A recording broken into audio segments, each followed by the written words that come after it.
Bien, en esta clase tenemos varios temas. Vamos a partir con dos temas que son de producto, que nos quedaron y que a mí quiero enfatizar, lo importante que son. Son los dos últimos. Algo sobre gestión del desarrollo de productos nuevos. Entre paréntesis, ustedes se consiguieron donde les dije el libro el libro del curso. Está disponible en la red, en internet. ¿No? Como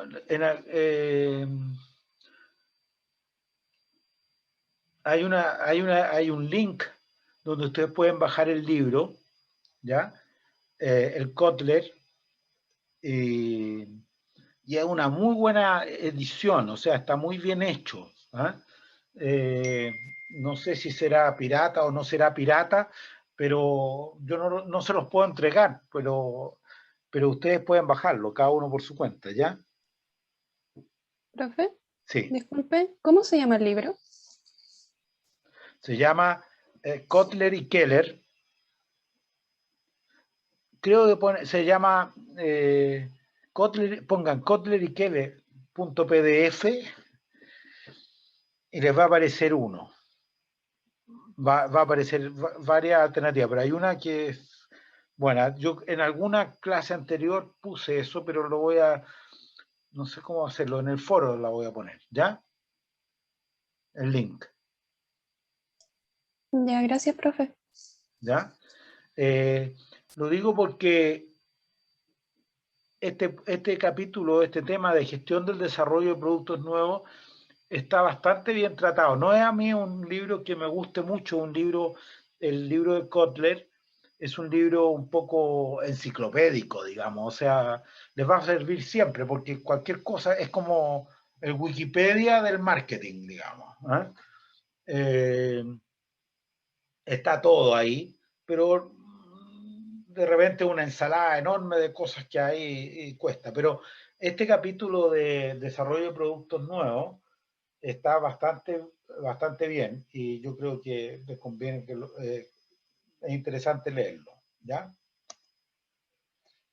Lo primero que voy a decir sobre esto es que cuando hablamos de innovación, ¿ya? Innovación no tiene que ver con invención, no es invención, no son sinónimos, ¿ya? La innovación tiene un requerimiento adicional que es esta cosa del mercado. Si un invento nuevo, un producto nuevo que invento, lo lanzo al mercado y un fracaso, eso no es una innovación. O sea, la condición de que se introduzca en el mercado y que después se establezca operativamente en él, o sea, que efectivamente la gente lo adopte, etcétera, es parte de lo que es una innovación, ¿ya? Entonces, cuando hablamos de innovación, es importante estos dos elementos. El mercado es fundamental. El mercado es el que define finalmente si algo es una innovación o no es una innovación. Y esto tiene que ver con lo que vimos hace algún tiempo atrás, esto de productos. Todas nuestras, cuando hablamos de producto, en realidad tenemos que referirnos al producto mercado, ¿ya? Entonces, y el producto mercado, y eso hace que sea inseparable el producto del mercado.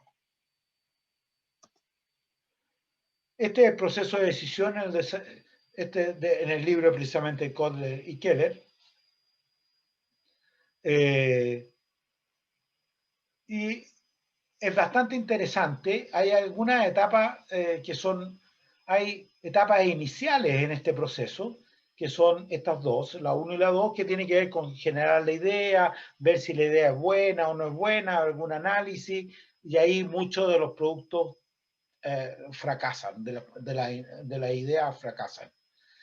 Después hay una etapa que es muy interesante, que es de activa trabajo de investigación de mercado, qué sé yo, que es el desarrollo y prueba del concepto. O sea, ya tenemos este producto y tenemos que empezar a desarrollar el concepto de qué va a ser nuestro producto, qué características va a tener, y de ahí sale el desarrollo de la estrategia de marketing. ¿Cuál es la estrategia de marketing? STP, ¿ya? ¿Cuáles? Vamos a tener que segmentar el mercado, etc. STP. Analizamos el negocio, le metemos números, vemos con algunas encuestas, ¿no es cierto? Qué tal se va a vender, etcétera. Toda esta etapa, hay la técnica que se usa bastante en productos más masivos es el análisis conjunto, el conjoint analysis, ¿ya? Después ya hay que empezar a fabricar el producto, esta es una etapa cara, hay una prueba de mercado, todas estas cosas van tirando para abajo. Normalmente, desde la idea hasta que un producto llegue a la comercialización, ¿ya? No más puede fracasar el 60 al 80% de los productos fracasan acá. O sea, del 60 al 80% se va por estos no, digamos, ¿ya? Y solamente un 20, 30%, depende de la categoría y de cuán fuerte es la innovación, son relativamente un éxito. Sí que es un proceso caro, ¿ya? Pero es el proceso que mantiene en vida a las empresas.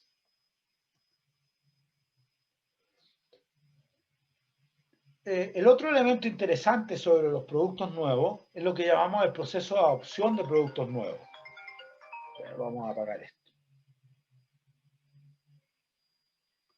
El proceso de adopción de productos nuevos. Espero que hayan visto esta curva. Esto es muy interesante. Esta es una teoría bastante antigua, pero es de las teorías, por así decir, robustas de marketing y de producto. Es de Rogers. Básicamente, Rogers se dijo lo siguiente: si yo lanzo un producto nuevo, no toda la gente va a comprar al tiro. Va a haber una gente que va a comprar primero. Estoy hablando de la primera compra. Va a haber alguna gente que va a comprar al tiro, otra gente que va a comprar un poco después, etcétera, etcétera, y hay unos que van a comprar mucho, mucho después. Y te digo, esto debe seguir alguna distribución normal, ¿ya? Y dividió a la gente, perdón, ahí, dividió a la gente de acuerdo a percentiles de esta curva normal. Entonces, el 2,5% de las personas que primero compran los llamamos innovadores. Después vienen los adoptantes tempraneros, un 13,5%, y después viene la mayoría, el grueso de la gente, la mayoría temprana y la mayoría tardía.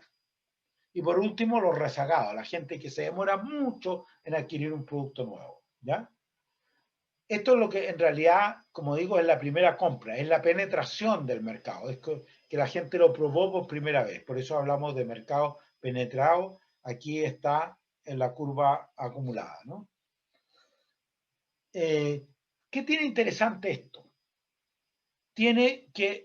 Esto significa que si yo voy a lanzar un producto nuevo, no voy a dedicarme a hacer marketing, no voy a tratar de comercializar todo este producto para toda la gente. Yo voy a tratar de comercializar para alguna gente, para el segmento que me toca. Entonces, se produce la primera segmentación del mercado, ¿no es cierto?, estratégica, cuando yo soy capaz de plantear esta curva de adopción y determinar los segmentos que en mi clase de producto son innovadores, cuáles son los adoptantes tempraneros, la mayoría temprana, tardía, etcétera, ¿ya? Eso es muy importante porque si no, sería carísimo comercializar un producto para todo el mercado.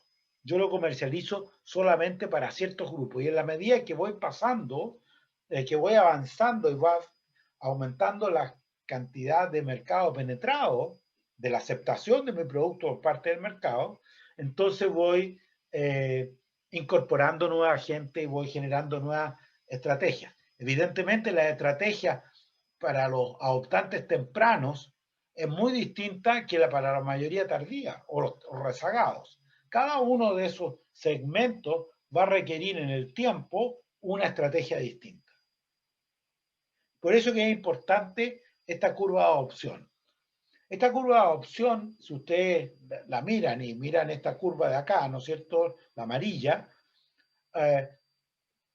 tiene una vinculación muy claramente con la del ciclo de vida del producto, ¿no es cierto?, que vimos en una clase anterior. Cómo los productos siguen una... Bueno, básicamente eso es lo que sucede. O sea, en esta etapa, digamos, básicamente estas dos teorías conversan entre sí, digamos. Si no son directas, sí tratan de lo mismo. El mercado producto va pasando distintas etapas a través de la vida, ¿ya?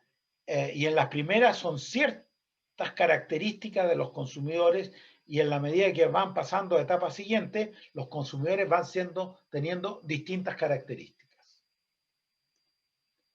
En la clase, en el material que está entregado, ¿no es cierto?, están descritas las características de cada uno de estos segmentos.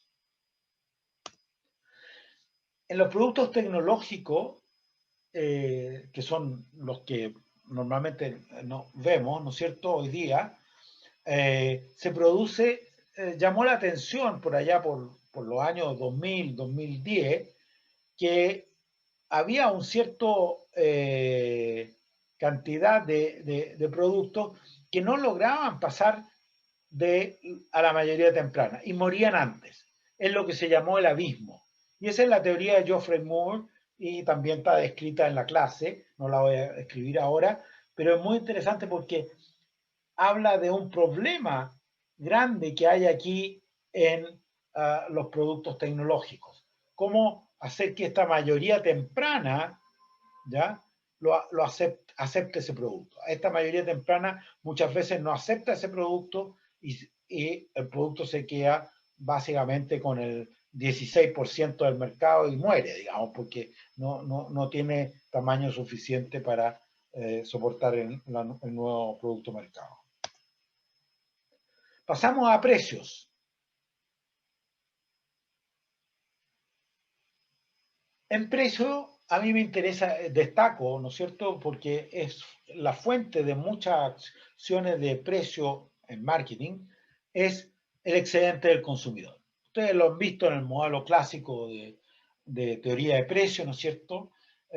Y esta área, ¿no es cierto?, que es lo que el consumidor estaba dispuesto a pagar, que se yo, un consumidor que está ahí, por ejemplo, donde está la punta de la flecha, ¿no es cierto?, estaba dispuesto a pagar este precio, pero al finalmente pagó este precio, ¿no es cierto?, donde se cortó la curva de la oferta y la demanda, y por lo tanto se ahorró, entre comillas, toda esta plata. La suma de esos ahorros es, ¿no es cierto?, el excedente del consumidor. Entonces, ¿pero qué es lo que es el excedente del consumidor? La verdad es que la gente, hoy día los productores lo que tratan es efectivamente de que no haya excedente del consumidor, de en alguna forma ofrecerle. En el fondo, cuando este señor estaba dispuesto a pagar una cierta cantidad de plata por este producto, pónganle ustedes un hervidor eléctrico, ¿ya? Está dispuesta a pagar una cierta cantidad y finalmente va y lo compra un 30% más barato. Posiblemente este producto aquí no es el hervidor que tenía en mente esta persona. Este quería uno que fuera más bonito, con diseño, a lo mejor con un termómetro de temperatura o con en fin, más complicado. Y se encontró con que el único hervidor que había era un hervidor commodity, digamos, o sea, que servía para hervir, que hervía, pero que no tenía toda esta cosa de diseño. Y claro, se llevó la plata para la casa, pero no era el hervidor que quería, ¿ya? Entonces, en eso aparece la diferenciación. vamos a saltar este, ahí aparece la diferenciación y empiezan los productores a poner distintas ofertas, ¿no es cierto? Oferta premium, oferta del medio, y van extrayendo el excedente del consumidor. Todavía queda todo el amarillo, pero aquí simplemente con dos ofertas, la premium y una oferta del medio, lograron extraer, por así decir, todo el área roja, ¿no es cierto?, del excedente del consumidor. Ese es el objetivo. Ahí es donde se produce la diferenciación de productos. En la clase hay un ejemplo del aceite, ¿ya? En que ustedes ven cómo prácticamente vamos a un supermercado y hay aceites que van de todas las calidades, de todos los precios. O sea, cada persona realmente en la práctica consigue el aceite que quiere y ese aceite se acerca a su disponibilidad a pagar. ¿Ya? Esto de extraer el excedente del consumidor parece como muy rudo, digamos, decir, oye, me quieren sacar del bolsillo la plata. No es en esa forma que se extrae el excedente del consumidor. Se trae con distintas diferenciación del producto, empezar a hacer distintas variaciones al producto, de ver si puedo hacerlo más atractivo para gente que está dispuesta a pagar un poco más, etc. En cada dada esta curva de oferta y demanda, dada esta curva de demanda, en todos los mercados hay gente que está dispuesta a pagar más y hay gente que está dispuesta a pagar menos por un producto. Y no es que necesariamente sea el ingreso el que explica esa cosa. Si estoy hablando de los mercados de los juegos electrónicos, va a haber cierta gente que está dispuesta a pagar más y otra que está dispuesta a menos. No tiene que ver con el ingreso, tiene que ver con cuán fanático o cuánta satisfacción le produce un juego electrónico. Y lo mismo con los autos y con cualquier otra cosa, digamos. Entonces, esta oferta, esta diferenciación tiene que ver con extraer el excedente del consumidor. Este ejemplo me parece que es habitual en los autos y en todos los productos, ¿no es cierto? Estos son los precios de la RAV4, esto es junio de 2020. Y ustedes ven cómo una RAV4 va desde, por eso los autos dicen desde 16, redondeamos, 16 millones a 26 millones, o sea, de 16 a 26 son 10 millones, o sea, es casi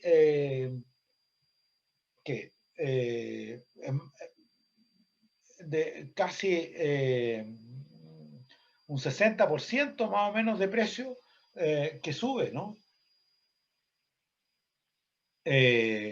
O sea, la diferencia entre los 16 y los 26 es un poquito más del 60% del precio. Entonces, en este sentido, cuando yo voy a comprar y he decidido, parece que me voy a comprar una RAV4, no es que me vaya a comprar la 15. Si yo me gusta mucho alguna de las cosas que le ponen, y a lo mejor estoy dispuesto a pagar 16 o 17 millones o 21 millones de pesos. ¿Ya?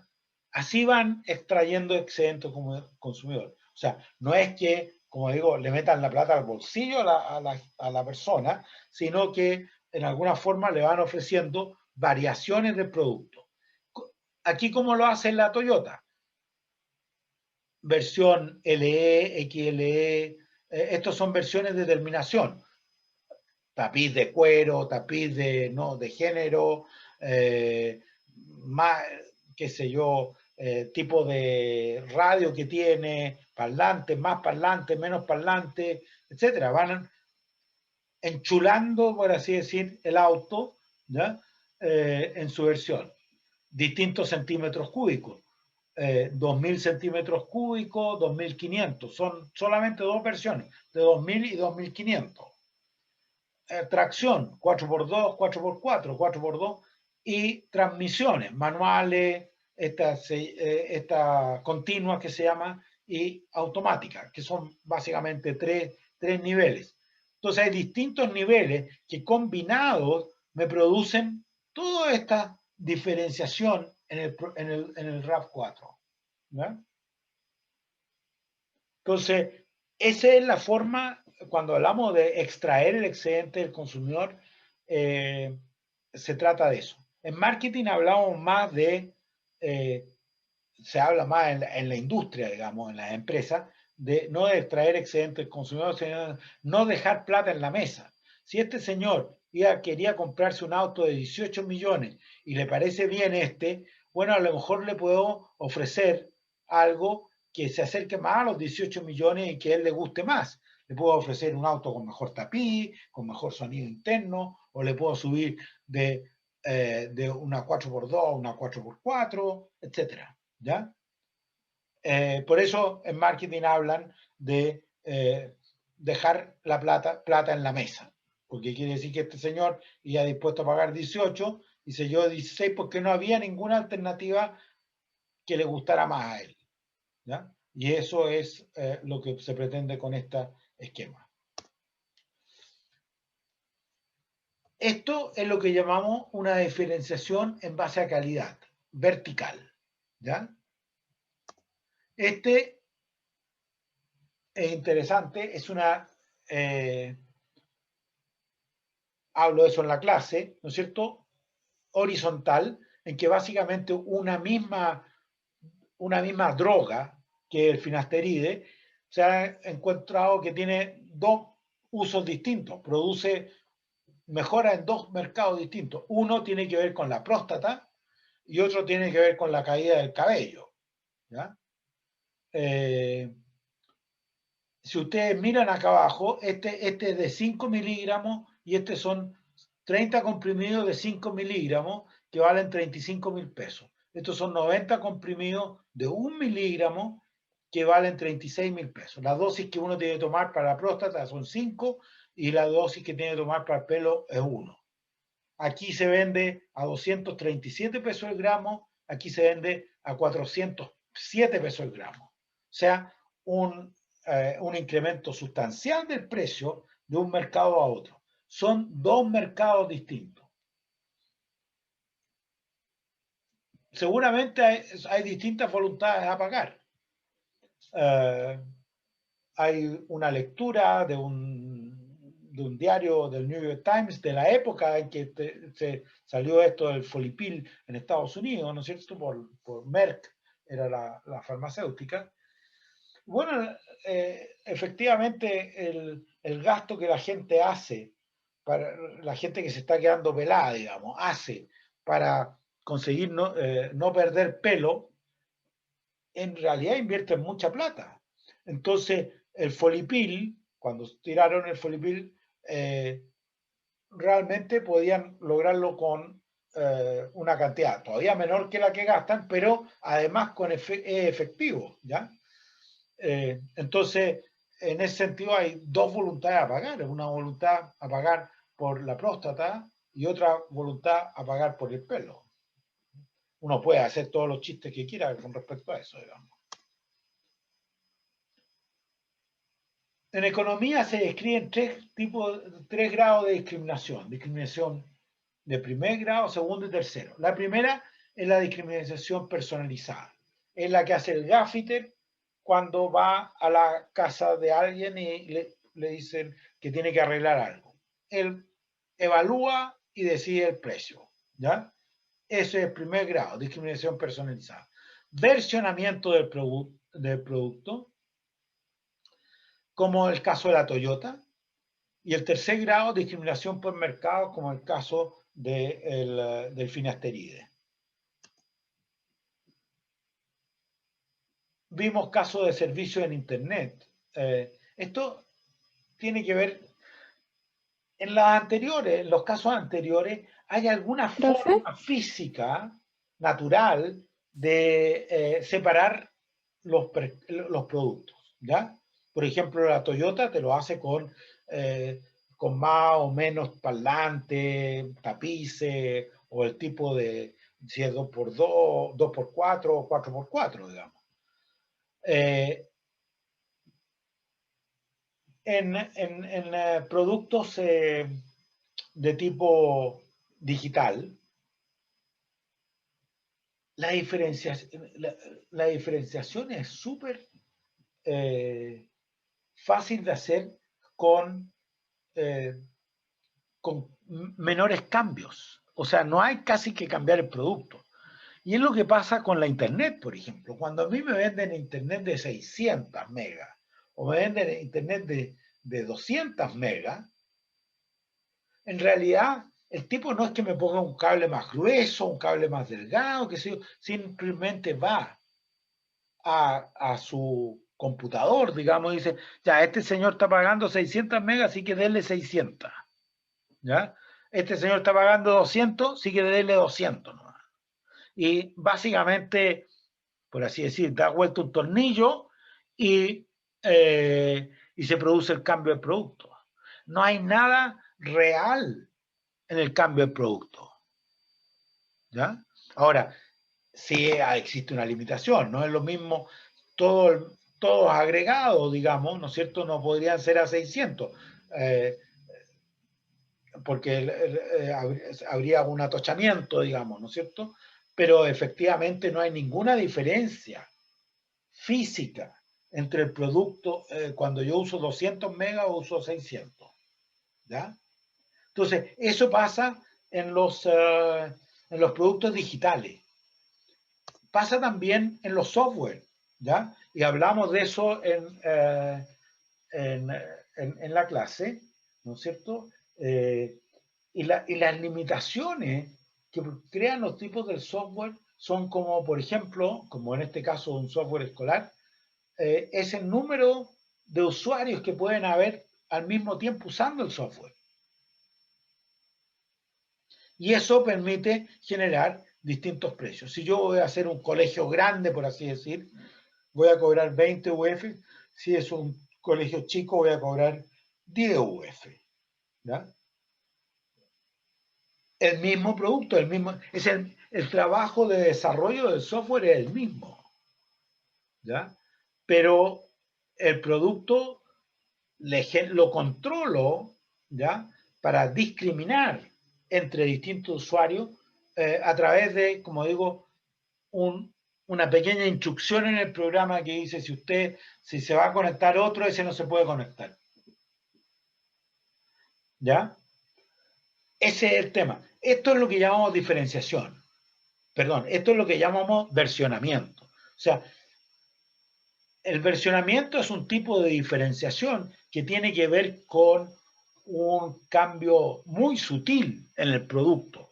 No un cambio realmente físico, sino que es un cambio que producen que permiten producir los productos digitales. ¿Está claro eso, no? Profe, yo tengo una duda. Sí. Cuando habló de los grados de diferenciación, ¿podría volver hacia diapositivas, por favor?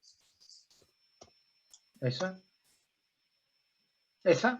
Sí, lo que pasa es que usted dio el ejemplo que en segundo grado, o sea, podría estar el ejemplo de las Toyota, Sí. pero dice que el costo tiene que ser 0. Entonces, imaginaba el costo de las Toyota cuando se le añadía una nueva característica o no, y no creo que eso sea costo 0 para la Tienes empresa. toda la razón. En realidad, diferenciación también cae aquí, ¿no? Como la del Toyota. Eh, lo que sí, en realidad está mal dicho, lo voy a corregir. Eh, no es de casi costo cero, pero es de un costo muy bajo. En realidad, piénsalo en el mismo Toyota, ¿ya? El costo de pasar de la caja de cambio de 2x4 a 4x4 debe ser un costo muy bajo para Toyota. Sin embargo, te la venden a 1 millón o 2 millones de pesos. ¿Ya? El costo de estas diferenciaciones generalmente es muy bajo con respecto a lo que permite cargar el margen. Ah, ya, ¿Ya? ya Ese es entiendo. el tipo. Lo que está apuntando es en realidad es con lo que pasa con los autos, ¿no? Cuando tú quieres comprar chocaste y te tienes que cambiar el parachoque, por ejemplo. Oye, el parachoque vale 400.000 pesos. ¿Cómo va a costar? Si yo armara por pieza el auto, las comprara por pieza, me saldría el auto 10 veces el valor. ¿Por qué? Porque las piezas no valen tan caro, pero tienen estos precios porque los mercados son mucho más chicos. ¿Ya? En ese Ya, profe, sentido, la diferenciación y entendí. el Gracias. versionamiento. ¿Ah? Sí que me quedó claro. Gracias. Ya, ok. ¿Alguna otra duda? Ahora, debo decir lo siguiente, lo único que nos salva a los consumidores de todo esto es la competencia entre los productores, ¿ya? Porque si, no sé, la Nissan Qashqai, digamos, que sería competencia de la RAV4, está vendiendo la radio demasiado caro o qué sé yo, o la transmisión automática demasiado cara, se va a llevar mucha gente del Toyota que se va a ir a la Nissan. ¿Eh? Entonces, ahí se da la competencia, por así decirlo, la que nos, en alguna forma, defiende a los consumidores. ¿De acuerdo? Seguimos entonces. Aquí vamos, aquí yo les voy a subir como material complementario en conjoin. A mí me interesa mucho el conjoin porque el conjoin, yo lo que le he venido diciendo hace rato, es que pricing, el precio no es algo resultado del producto. El precio es una variable del diseño fundamental del producto. Eh, y eso, por eso decimos precio basado en el valor, no precio basado en el costo. ¿Ya? Y eso hablo en la clase de precio. Importante que presten atención a eso. ¿Ya? El precio es basado en el valor.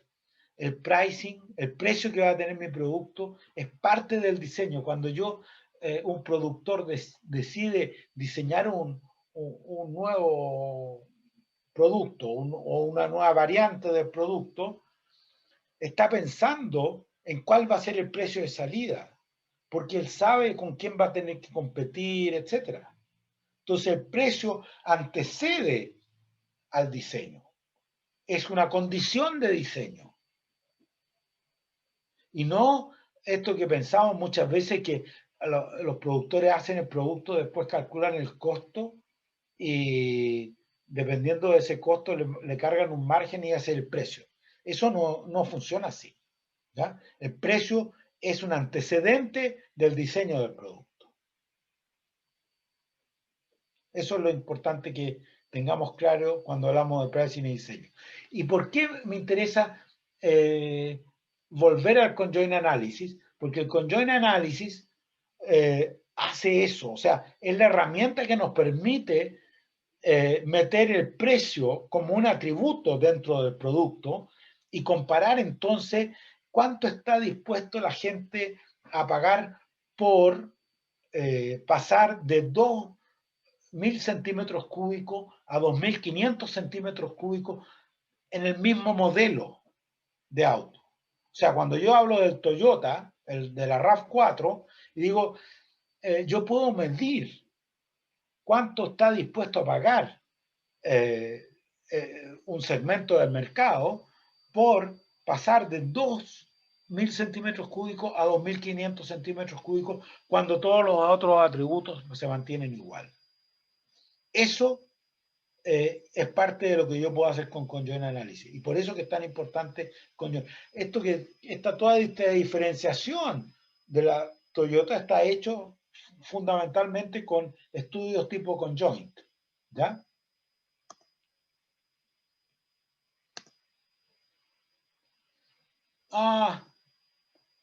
Cuando voy a colocar un precio, y esto separándolo un poco del conjoint, hay 5 elementos que yo tengo que tener en cuenta, y eso es lo que hablamos en esa clase.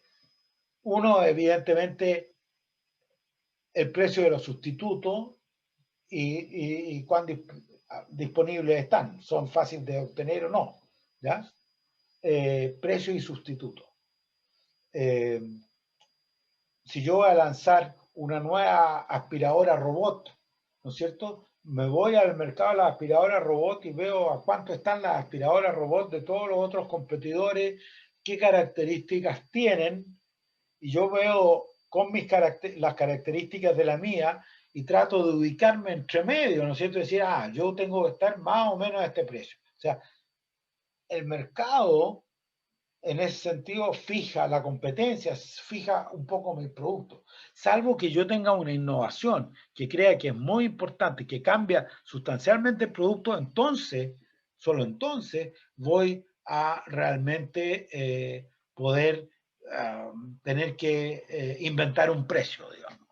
¿Ya? Pero si el producto básicamente existe, yo lo que estoy haciendo es un cambio marginal en el producto, yo tengo que ver qué es lo que está pasando con los competidores, qué tienen. Y si en mi marca es mejor que la de los otros, pondré un poquito más caro el precio, etcétera. ¿Ya? Entonces, yo lo que tengo que determinar es qué le crea valor al consumidor, y eso tiene que ver con, primero, qué diferencia le hago con respecto a las competencias. Aquí. 1 y 2, muy importante. Tengo que saber cuál es la disposición a pagar de la gente por este tipo de cosas a los segmentos que me estoy dirigiendo. Y el ingreso es un muy buen antecedente de la disponibilidad a pagar, del presupuesto en el fondo que tiene la gente para este tipo de cosas. Precio, demanda de los productos relacionados, entorno del mercado. Eso lo pueden ver en la clase, pero a mí me interesa recalcar el punto 1 y 2 sobre todo porque son muy importantes. Estoy hablando sobre todo para el lanzamiento de un producto que no es una innovación total en el mercado. No es una innovación que está creando un nuevo producto de mercado, sino que está entrando a un producto de mercado existente y está simplemente haciendo alguna modificación secundaria complementaria. Hablemos de análisis conjunto. Eso. La medición de preferencia es teoría de utilidad. ¿Ya?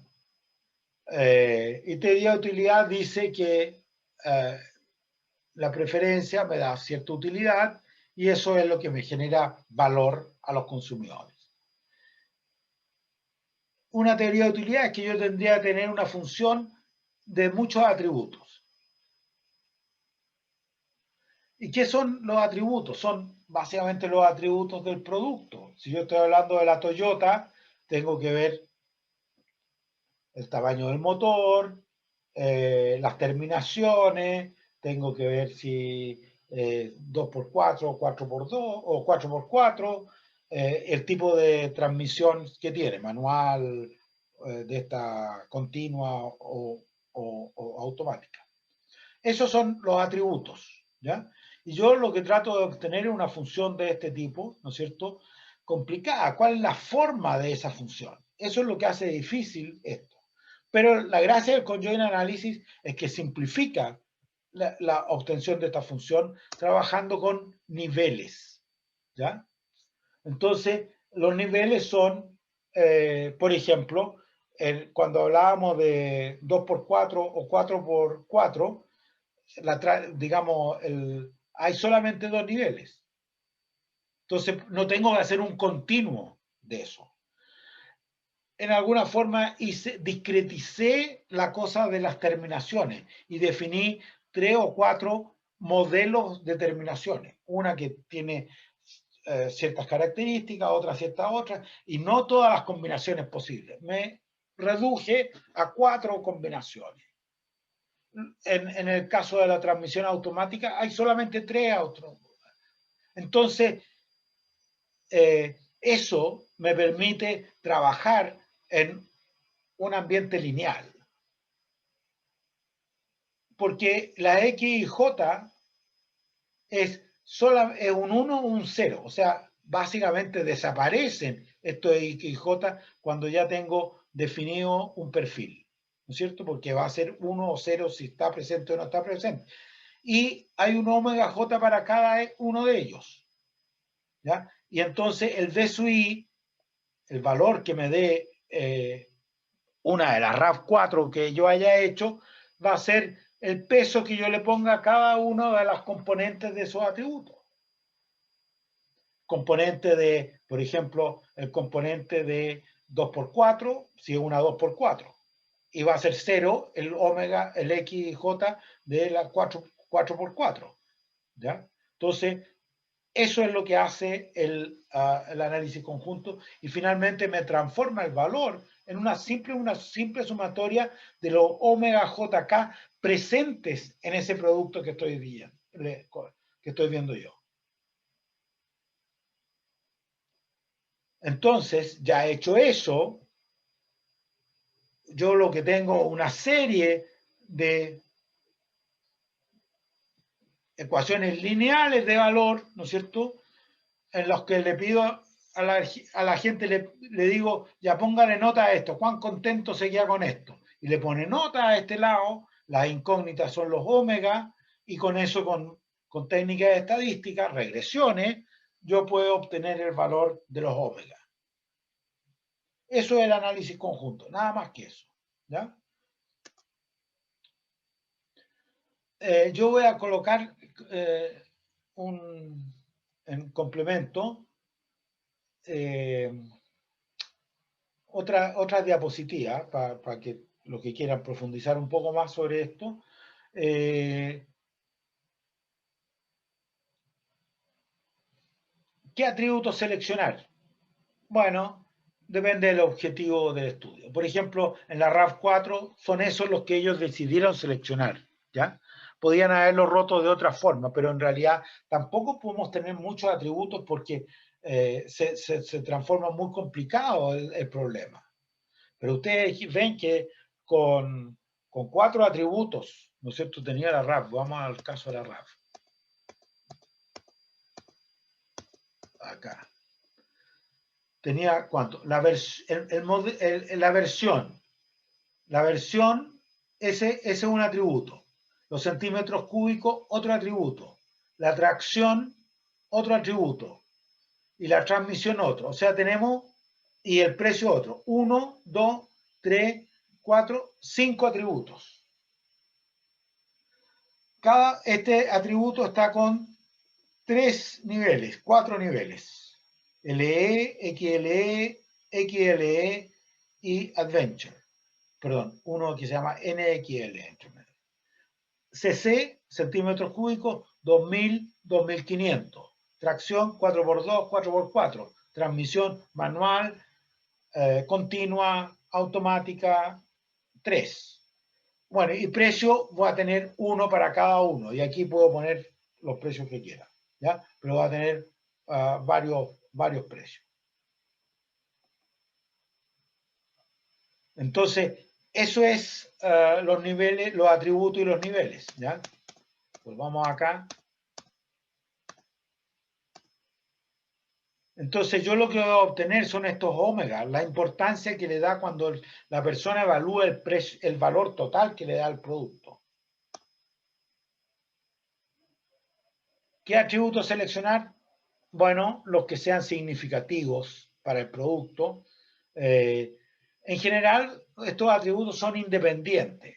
Estamos diciendo que el que sea 2x4 o 4x4 es independiente del tamaño del motor. A lo mejor no es tan independiente, pero para la mayoría de la gente es relativamente independiente.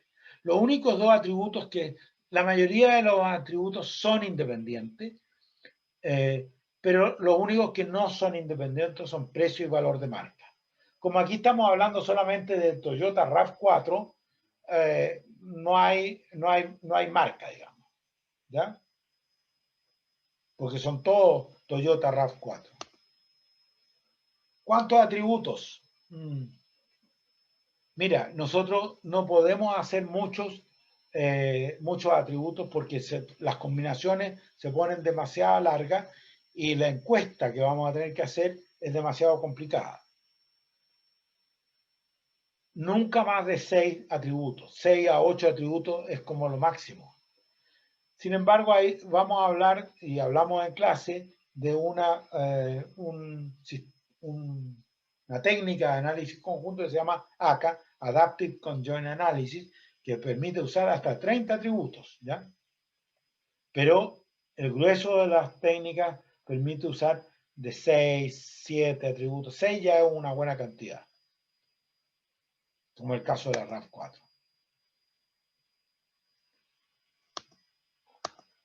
Ya dijimos precio y marca. ¿Qué significa que haya interacción? En que no va a haber si bien está el X, está el Y como atributo, pero va a haber otro omega que tiene que ver con la interacción, que es X por Y, ¿ya?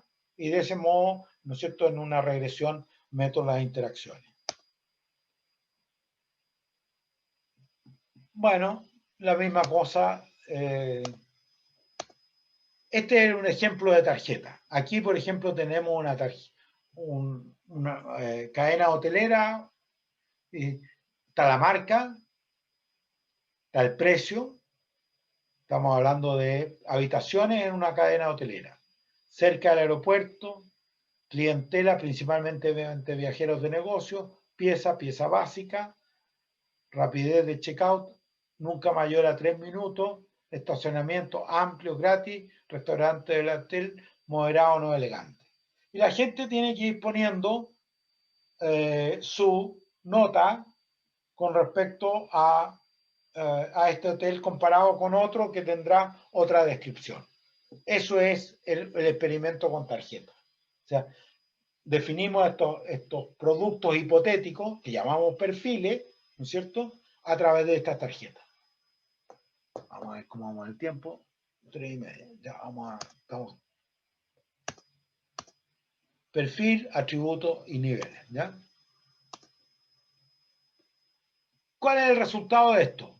Vamos a obtener distintos valores para distintos omegas. En realidad, lo único que evaluamos, ¿no es cierto?, son los puntos. Las rayitas las hicimos a mano, digamos. O sea, son extrapolaciones, unimos los dos puntos. ¿Ya? Suponemos que esta cosa es continua, pero no sabemos.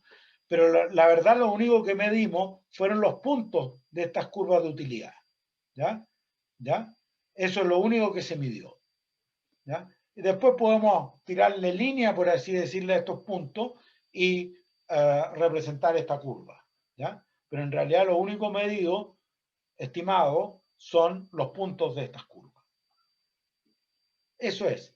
Entonces, una vez que tenemos esto, y aquí viene lo interesante, porque imagínense, la gente de la Toyota empieza a separar esta cosa, es decir, mire, por el diseño la gente paga esto, está dispuesta a pagar poco, no le hacen, ¿qué dice esta curva de utilidad? Que entre el diseño 4, el 5, el 6 y el 7, la verdad es que la utilidad varía muy poco. La frecuencia, esto es de otro, no de la Toyota, pero de otro ejemplo, de otro producto, la frecuencia sí que es creciente a esa tasa. La potencia sí que es súper importante para la gente en este producto hasta que llega a un cierto nivel. Y el precio, etc. Hay otro segmento y hay segmentos de gente, de personas que tienen formas de utilidad distintas. El anterior no le importaba mucho el diseño, pero sí a este le importa, a este segmento, por ejemplo, le cae pésimo el diseño 5 y lo castiga fuertemente y premia mucho a los 6, 7 y 8 casi en la misma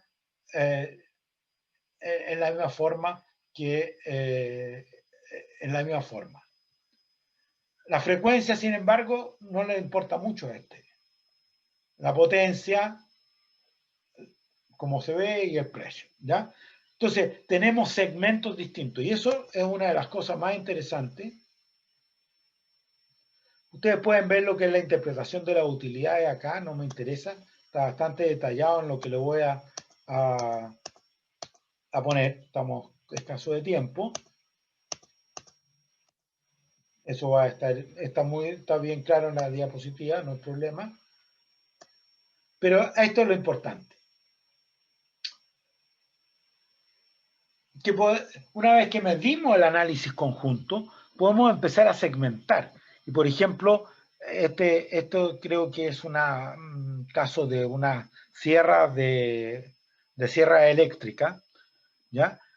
Unas que son a gasolina y otras que son a electricidad, ¿ya? Y uno ve que la gente que prefiere la gasolina, ¿ya? La sierra de gasolina, evalúan muy distinto, tienen distintas preferencias que las que usan de electricidad. Y eso hable que hablemos de dos segmentos, uno de uso de gasolina y dos de uso de electricidad, ¿ya? Entonces podemos segmentar nuestras personas de acuerdo a sus curvas de utilidad. ¿Cómo se llama esa segmentación? Ustedes vieron segmentación, vieron distintos tipos de segmentación. ¿Cómo se llama? Segmentación por beneficios, ¿ya? Esto es la segmentación por beneficio. Cuando lo hacemos con análisis conjunto, nos permite segmentar la gente de acuerdo a las características del producto, de los beneficios que buscan el producto. Y esos beneficios podemos ver a qué le da importancia cada persona, ¿ya? Por ejemplo, este grupo le da mucha importancia a la potencia. Este no tanto a la potencia. Y así sucesivamente. Ya, sigamos.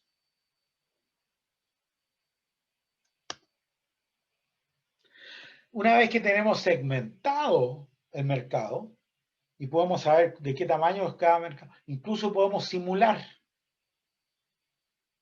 Podemos, por así decir, ya, el 30% es del tipo A, el 30% es del tipo B, etc.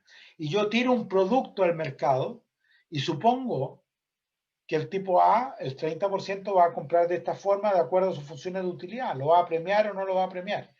¿Qué productos va a elegir la gente? Entonces yo puedo simular los resultados una vez que tenga las funciones de utilidad. Y eso es lo interesante. Y nuevamente, para poner el precio, esto es muy útil, ¿ya? Estos simuladores se transforman en muy útiles porque me permiten jugar con las características del producto. Y ahí viene la importancia del análisis conjunto. ¿Alguna pregunta?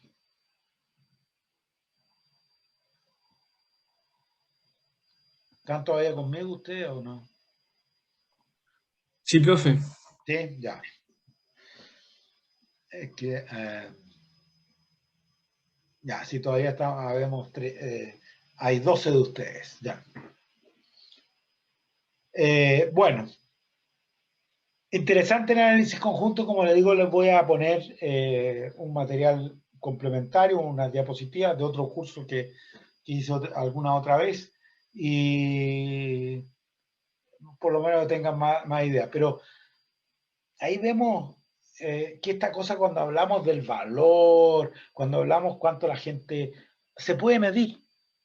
Lo interesante de esto es que podemos medirlo. Existen herramientas para medir estas cosas. Y por lo tanto, colocar precio no es una cosa de puro tufo, digamos. ¿Ya? Sobre todo, podemos, cuando el producto, como decía antes, es un producto existente, qué sé yo, no hay mayor problema en mirar la competencia, calibrarnos con la competencia, etcétera, y poner el precio ahí. Pero cuando el producto pasa a ser relativamente nuevo, cuando son servicios y servicios que damos, por ejemplo, en la red, ¿no es cierto? No tenemos mucho antecedente cómo colocar precio. Entonces, ahí es donde este tipo de herramientas adquieren un valor importante, ¿ya? Bien, hablemos ahora de cómo se comportan las personas ante el precio. Ustedes todavía están viendo mi presentación, ¿no es cierto? ¿Un sí por ahí? Sí, profe. Ya.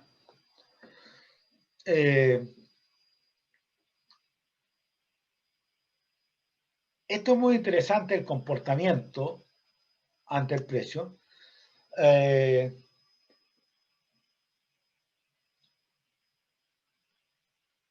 Aquí entramos en el terreno de la psicología, digamos. O sea, aquí no estamos en el terreno de la economía, ¿ya? Estamos en el terreno de la psicología. Y Kahneman y Tversky desarrollaron, Kahneman ganó el premio Nobel por algo que llamó la teoría de prospectos. Antes existía la teoría de utilidad, ¿ah? Que dice que en las personas en situaciones de riesgo se comportan maximizando la utilidad esperada. Acuérdense, cuando no hay riesgo, ¿no es cierto? La economía dice que maximizamos el valor esperado. Pero claramente eso no corresponde a la gente.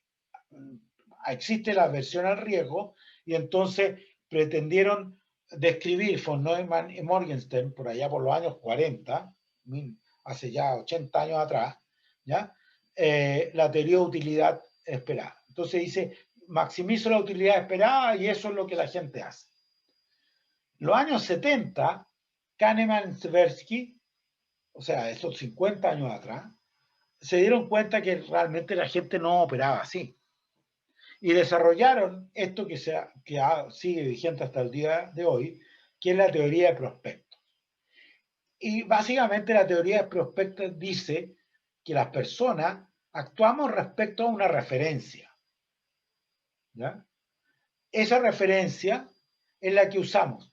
Para valores sobre esa referencia, si vamos a ganar sobre esa referencia, la referencia sería como lo que tenemos seguro, digamos, ¿ya? Sobre eso actuamos con adversión al riesgo y por lo tanto nuestra curva es de tipo cóncava, ¿ya? Es cóncava de acá.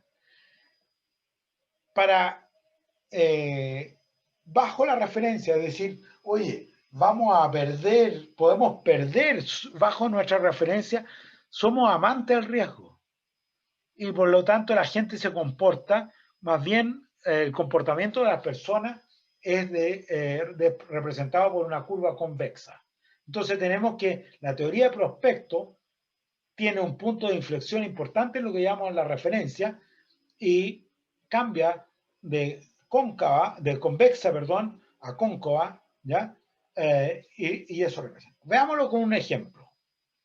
Entre paréntesis hay un simpático video de YouTube que está puesto en esta clase, que tiene que ver con las Olimpiadas. Y los tipos observaron que los ganadores de las medallas de plata terminaban llorando, mientras que los ganadores de las medallas de bronce terminaban súper contentos. Dijeron, pero ¿cómo puede ser si el ganador de plata es más que el ganador de bronce? Pero era un problema de la referencia. El ganador de plata, su referencia era que quería el oro. Y por lo tanto sacarse la plata es como una pérdida. ¿Ya? Mientras que el que estaba compitiendo con el tercero fue feliz de ganarle al cuarto a Quito, de subirse al podio. Su objetivo era subirse al podio, ¿ya? Y por lo tanto salió tercero y están contentos. Es bien simpático el video, está en la clase, ¿ya? Entonces la referencia es súper importante, cambia nuestro comportamiento. Esta teoría de prospectos no es una teoría normativa, no es cómo la gente debiera comportarse, sino que trata de representar cómo la gente se comporta. Y en marketing a nosotros no nos interesa cómo la gente debiera comportarse, sino cómo la gente se comporta, porque nosotros tenemos que desarrollar nuestras estrategias y tácticas respecto a cómo la gente se comporta. Veamos este experimento. Caso 1, la gente recibe 1 millón, ya por cierto, gana de esos premios que ya ganó 1 millón de pesos, digamos. Y después dice, y ahora, para terminar, le doy 2 oportunidades. O abre esa puerta y gana 1 millón, o abre esta otra puerta y gana 0. O le cambio esa posibilidad de esa puerta por medio millón seguro. ¿Qué prefieren ustedes? Medio millón. El medio millón seguro, ¿no es cierto? Porque somos adversos al riesgo de decir, oye, ya gané 1 millón, me voy a ir con 1,5 millones, súper bueno.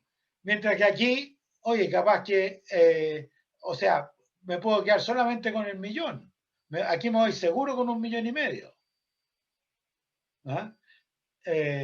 Y me voy a jugar todo esto por tratar de llegar a 2 millones. ¿Ah? El caso 2 es básicamente el mismo ejemplo, pero fraseado distinto. El caso 2, mire, usted ya tiene 2 millones seguros y tiene la siguiente lotería. Un 50% de perder 1 millón, un 50% de perder 0, o seguro pierdes, ¿cuál prefiere? La primera. La primera, ¿ya? Ese es comportamiento, ¿ya? Entonces,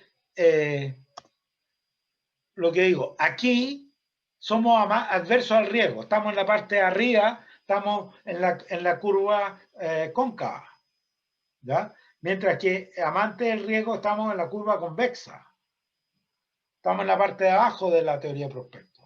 Y este es el comportamiento habitual de las personas y eso es lo que trata de describir la teoría de prospectos, ¿ok?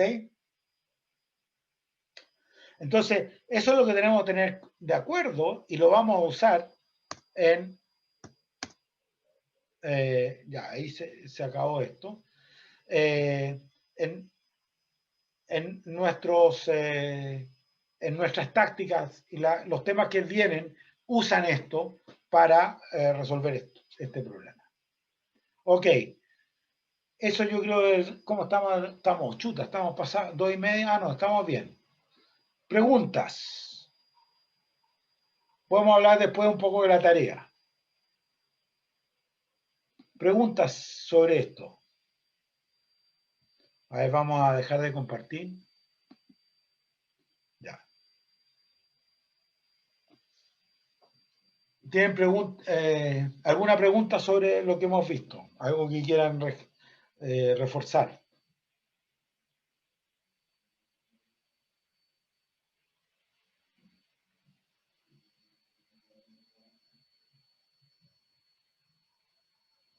Bueno, lo que yo he visto, estas son de estos temas, son como lo principal, ¿ya? Las ideas, fuerzas que yo quiero entregarle.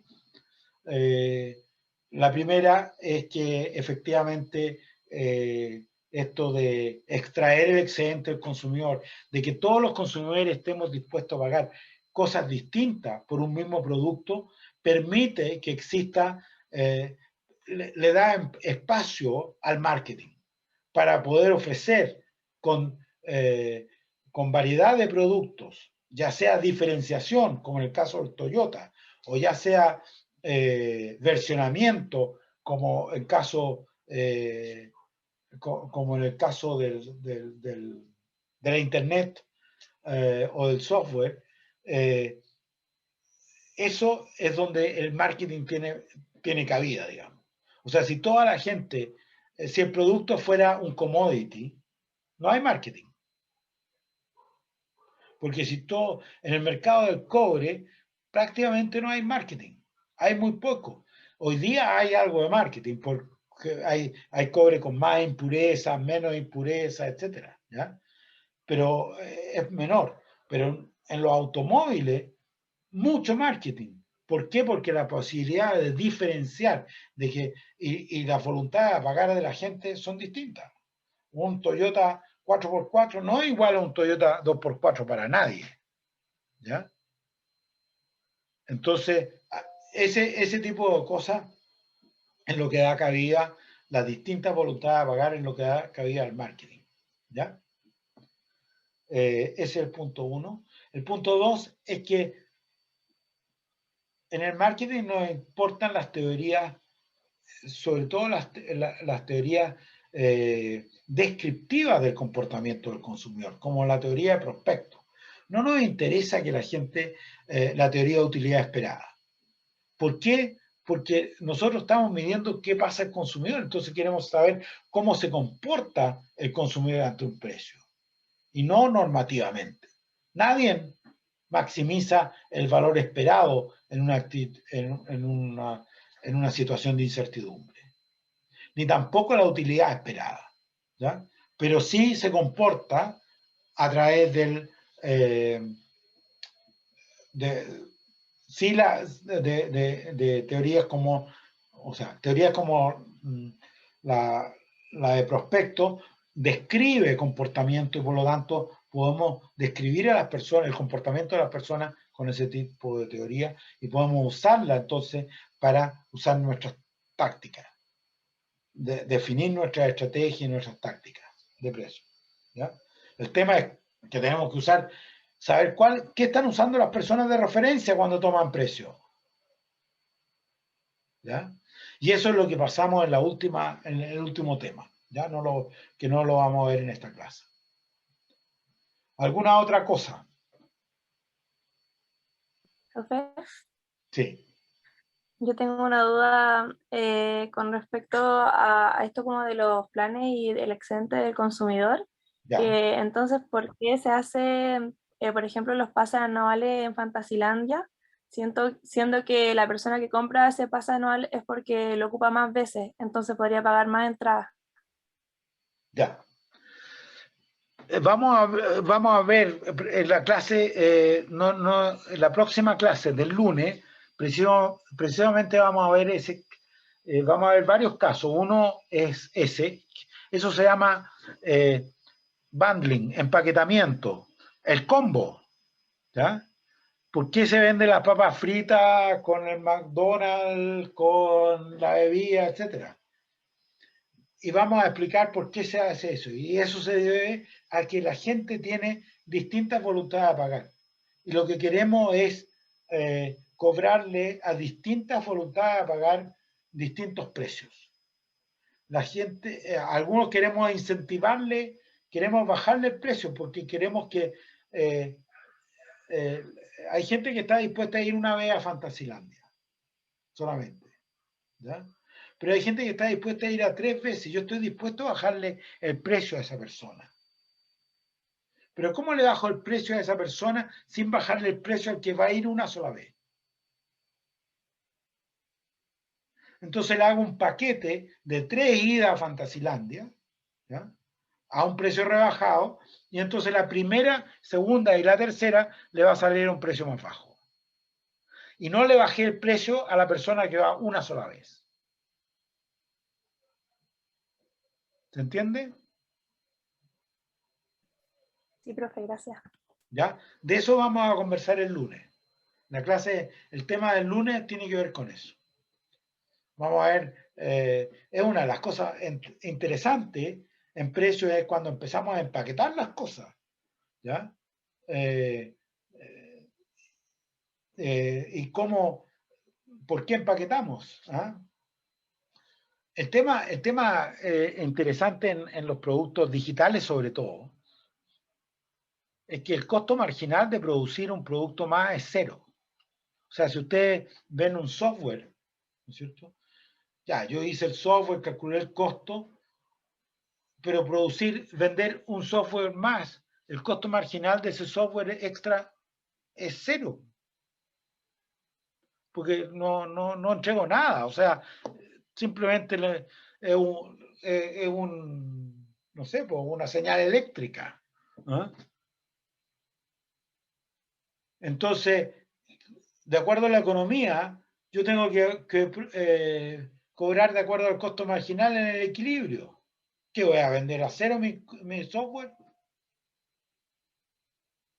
Entonces no puedo. Entonces tengo que generar estrategias, ¿no es cierto?, que me permitan cobrar un precio adecuado. De eso también es lo que vamos a hablar el lunes. Pero efectivamente, y hoy día tenemos todos estos problemas de precio en la Internet, ¿no es cierto?, porque tenemos muchos productos digitales, ¿no? La música, las películas, los libros, ¿ya? Todo es digitalizado. Entonces, ¿cuál es el costo? El costo de un... antes existía el costo físico de un disco más, distribución y todo, pero hoy día nada.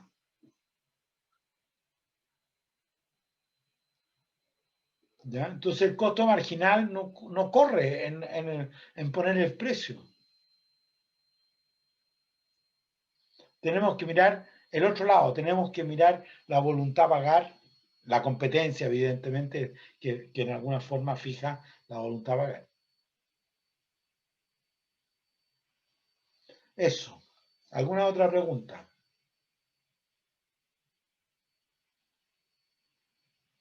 Bueno, la tarea está hecha para que piensen un poco sobre estas cosas. La mayoría de las cosas no está, la respuesta no está a veces no está así en un lado, pero quiero que inventen ustedes con su concepto, entreguen una respuesta. Por ejemplo, cuando pregunto qué es un bien de qué es un buen, ¿cómo digo? Un buen producto. ¿Qué es un buen producto? No, quiero que piensen. ¿Cómo diferenciamos un buen producto? ¿Ya? Eso. Hay una definición en el curso, que yo, hemos hablado harto de eso, pero quiero que ustedes logren escribirlo, pensarlo. ¿Ya? También los análisis conjuntos simplemente no es para que hagan nada en análisis conjunto, pero sí que tengan claro cómo se trabajaría un ejercicio de análisis conjunto. Vean bien esto de los niveles, los atributos, ¿eh? Que esto de hacer tarjeta. Eso. Cualquier cosa de duda sobre la tarea. Alguien hizo una pregunta que es correcta, una observación que es correcta en la tarea, que tiene que ver con que no estaba dando yo el peso por unidad de cañería de cobre, el peso por unidad, por unidad de largo de la cañería de cobre para una cierta medida. Y es así, voy a hacer un pequeño cambio porque en realidad entré a Sodimac y no indica cuál es no indica cuál es el espesor de la cañería, ¿ya? Y para calcular eso tendría que tener el espesor de la cañería. Así que yo les voy a dar unos precios. Voy a complementar y va a salir más fácil todavía la tarea. ¿Ya? Eso. ¿Alguna otra cosa? A ver, aquí hay alguien en el chat.